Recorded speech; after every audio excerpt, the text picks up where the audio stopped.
Assalamualaikum warahmatullahi wabarakatuh. Jamaah, oh jamaah. Alhamdulillah. Masya Allah. Allahumma sholli ala Sayyidina Muhammad wa ala ali Sayyidina Muhammad. Jamaah. Tujuan wudhu itu kita kan mesti bersih, mesti suci dari hadas besar dan hadas kecil ya. Dan wudhu itu kita lakukan baiknya sebelum ibadah, yang mana harus membersihkan diri kita ini dari hadas besar dan hadas kecil. Nah pertanyaannya, udah benar belum sih wudhu kita selama ini benar-benar suci belum dari hadas besar dan hadas kecil? Nah untuk itu tema kita kali ini dia kesalahan yang terulang saat berwudhu. Bib. Siap. Masya Allah, mau tanya nih sama guru kita nih, Habib Muhammad. Boleh, ya? siap. Boleh dong. Gimana Inara? Ya. Bib, ada yang bilang kalau wudhu itu nggak boleh di kamar mandi katanya. Wudhu tidak boleh di kamar mandi. Iya, nah terus pertanyaannya gimana? nih Di kalau sumur? nyemplung. Iya. Tapi kalau misalkan nih ada orang punya kos-kosan kecil gitu ya, atau rumahnya kecil, nah kamar mandinya kan maksudnya tempat wudhunya cuma di situ doang tuh di kamar mandi. Baik. Nah itu gimana? Dan baiknya niat wudhu itu diucapkan atau di dalam hati aja? Baik, siap. Silahkan Baik. dijawab guru kita. Assalamualaikum warahmatullahi wabarakatuh. Waalaikumsalam warahmatullahi wabarakatuh. Alhamdulillah. Alhamdulillahi Rabbil Alamin. Wa sallallahu wa sallama ala abdihil mustafal amin Sayyidina Muhammadin nurillahil mubin al-hadi ila suratihil mustaqim dhil khuluqil azim wa nahjil gawim. Allahumma salli wa sallim wa barik alaihi wa ala alihi wa sahbihi wa man sara fi darbih amma ba'd. Izin Ustaz Maulana, Ustazah Nada Inara, kalau ditanyakan Bu, hidup sih, Ibu Allah masih jawab deh. hidup. Kalau ditanyakan boleh atau tidak wudhu di kamar mandi, jawabannya? Jawabannya? Boleh. Tapi lihat, ada yang namanya hammam, ada yang namanya birkah. Bedanya apa? Ada kamar mandi yang tempat buang air besar, ada kamar mandi yang memang tidak ada tempat buang air besar, hanya air saja. Orang Inggris bilang keran. Ya, Bu, keran. Bahasa Inggris apa? Itu keram, Ustaz. Artinya niat. Kan cuman bermasalah itu niat. Jelas ini memang perbedaan mazhab yang memang perbedaan ini terkadang saling menyalahkan. Mestinya tidak saling menyalahkan. Kalau ditanyakan saya misalnya yang bermadhab kepada Imam Syafi'i. Orang niat, Ibu niat wudhu apa? Coba Ibu ini. Niat wudhu apa? Ya, ada yang niatnya nawaitul wudu'a, ada yang niatnya nawaitu raf'al hadasil asghar atau nawaitul wudu. Ini boleh. Nah, niat dilafazkan itu sunnah. Niat melafazkan sunnah. Dalam madhab yang lain tidak sunnah. Dalam madhab Imam Syafi'i sunnah. Sepakat semuanya, niat itu di mana? Fil qalbi. Niat itu di dalam hati. Jadi caranya ngambil air, Ustaz Maulana mana? Aku ada di sini. Aku ada di sini. Salin keran, Ustaz Maulana. Ya. Ini gimana kantong toro. Ya. Nah, waktu begini kan kita niat tuh begini. Nah, ketika jatuh sebelumnya kan nawaitul wudu'a, itu lafaz lillahi ta'ala. Wajibnya apa? Di dalam hati ibu-ibu. Kapan? Waktu ketika nempelin. Waktu air nempel nih Inara, semuanya kita niat, aku niat berwudu karena Allah. Terima kasih Ustaz Maulana. Nah, niat ini kalau ada kamar mandi yang tempat buang air besarnya, makruh untuk dilafadzkan.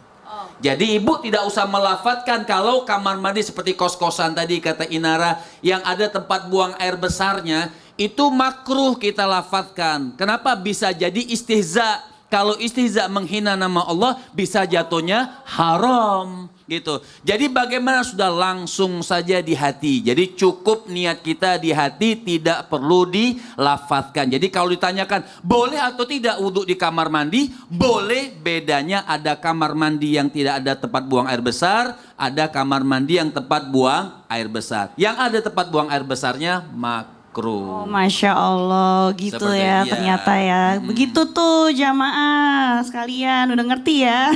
Jadi nggak boleh nih kalau kita lagi ada tempat buang air besar tuh kita malah ngucapin kenceng-kenceng. Wah makruh hukumnya ya Habib ya. Betul. Terima kasih Habib Sama-sama. penjelasannya guru kita. Sekarang kita mau nanya nih sama guru kita Ustazah Nada. Iya. Ustazah silahkan. Gimana, Kak? Ini kita mau tanya nih. Kalau kita perempuan kan pakai hijab nih susah banget wudhu tempat umum ya. Nah itu batasannya apa aja sih untuk berwudu bagi muslimah yang berhijab gitu? Iya, baik. Jawab sekarang? Silahkan Jawab sekarang. Ustazah. Baik, izin Habib, izin Ustadz, dan terima kasih Kak Inara. Bismillahirrahmanirrahim. Assalamualaikum warahmatullahi wabarakatuh.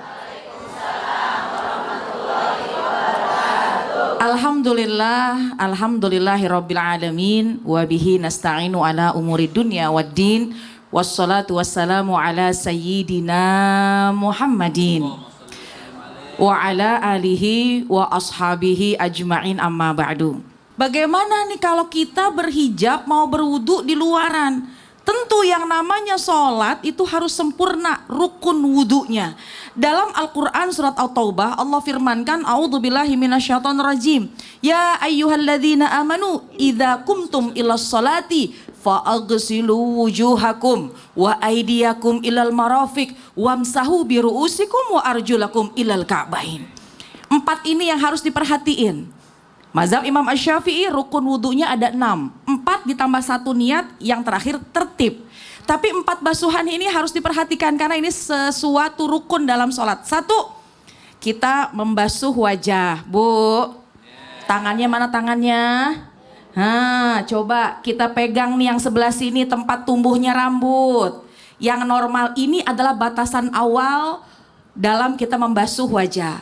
Kemudian turun sedikit, liatin nih ada pentulnya di telinga, kanan kiri. Nah itu pun batasan yang harus kita sentuh. Turun lagi nih ke sini. Praktek, Bu, praktek. Tangannya mana tangannya? Nah ke sini nih. Lihat ada yang keras-keras, ada yang lembut-lembut sedikit. Oke. Yang lembut sedikit itu Yang di bagian rumah dari juga ya, Ustazah? yang di rumah juga ikutin ya. Ada yang keras itu harus diusap ketika berwudu, dan kalau ada yang lembut-lembut itu bagian dari aurat. Jadi oleh karena itu sempurnalah kita harus dalam membasuh wajah. Yang kedua, waghsilu wujuhakum wa aydiyakum ilal marafiq. Basuh tangan sampai siku. Tangannya mana tangannya?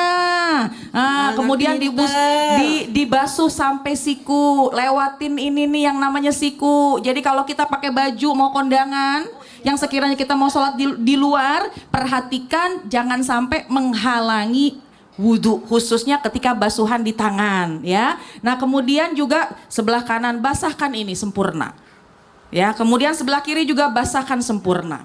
Apalagi wamsahu biru'usikum, kemudian basuhlah separuh dari sebahagian dari kepala kita. Kepalanya yang mana kepalanya?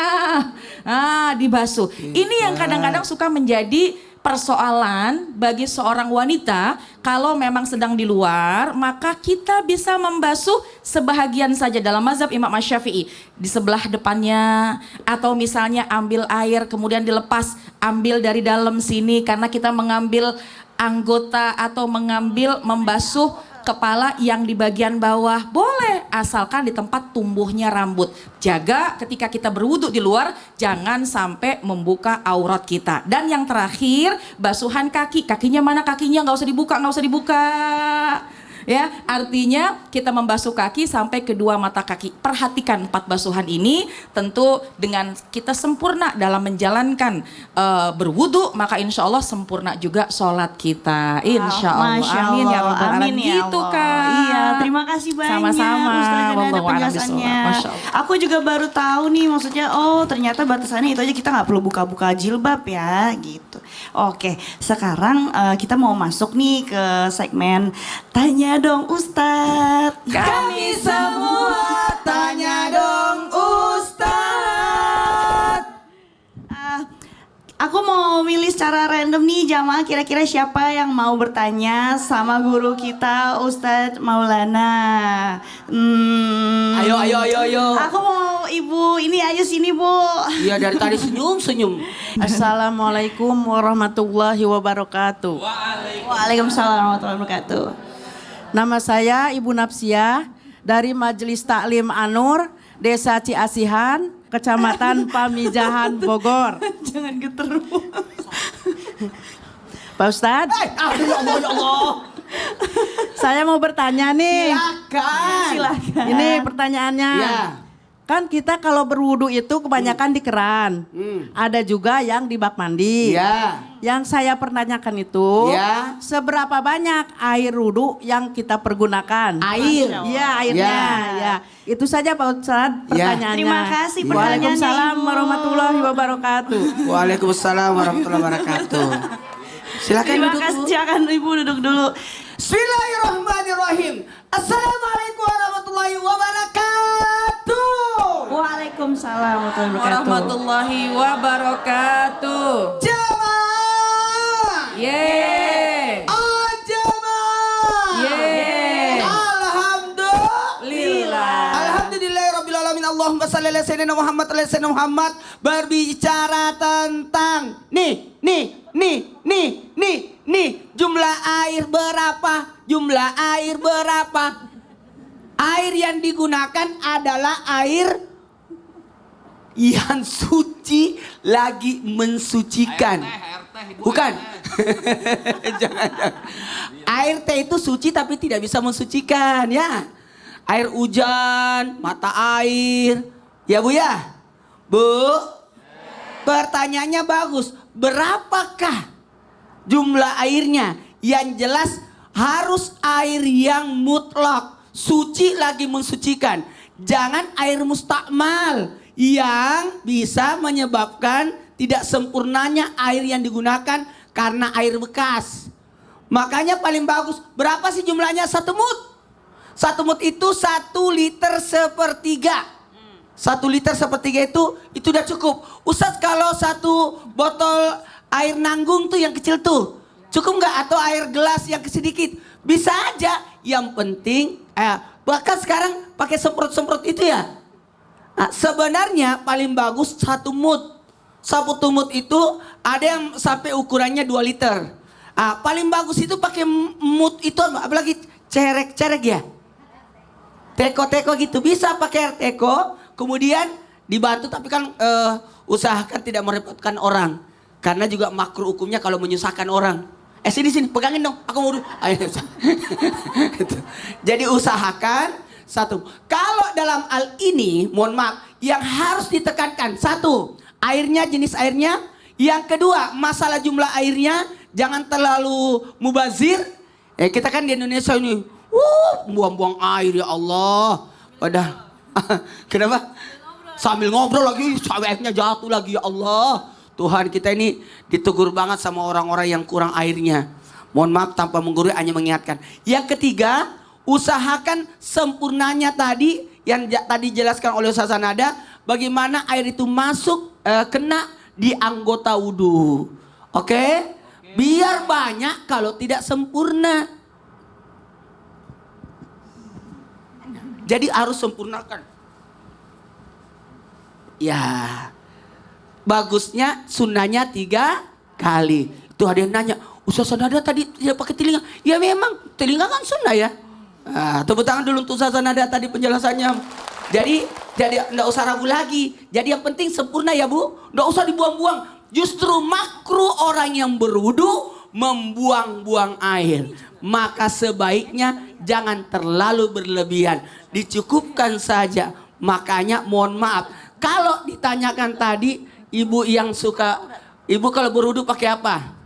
Pakai keran. Makanya kalau kerannya secukupnya aja. Nggak usah terlalu deras. Karena itu jatuhnya hukumnya makruh. Masya Allah, terima kasih banyak. Iya. Guru Ibu kita, tadi nyesal Ustadz maju kan? Maulana. Iya. Lebih tinggi Inara kan? Saya juga harus mundur. Kelihatan pendek. Ya. Ada yang nanya nih di media, mau bacain pertanyaan dari jamaah yang dari media. Aku bacain ya dari Instagram @Lesti Maya Lestari. Assalamualaikum Ustadz dan Ustazah, mau tanya, tadi aku udah ambil wudhu belum ya? Lah, kok aku lupa lah? Gimana sih ini? Siapa sih yang nanya tuh Inara? Nggak tahu Dia lah. nanya, kok dia sendiri tidak tahu? Lah kita juga nggak tahu ya. Ya, jadi gimana? Ibu udah ambil wudhunya belum nih? Ya, gimana kalau kita bahas setelah yang satu ini ya? Iya, ya udah kita bahas salah satu ini aja ya. Jangan kemana-mana, kita akan balik lagi. Jamaah, Jamaah.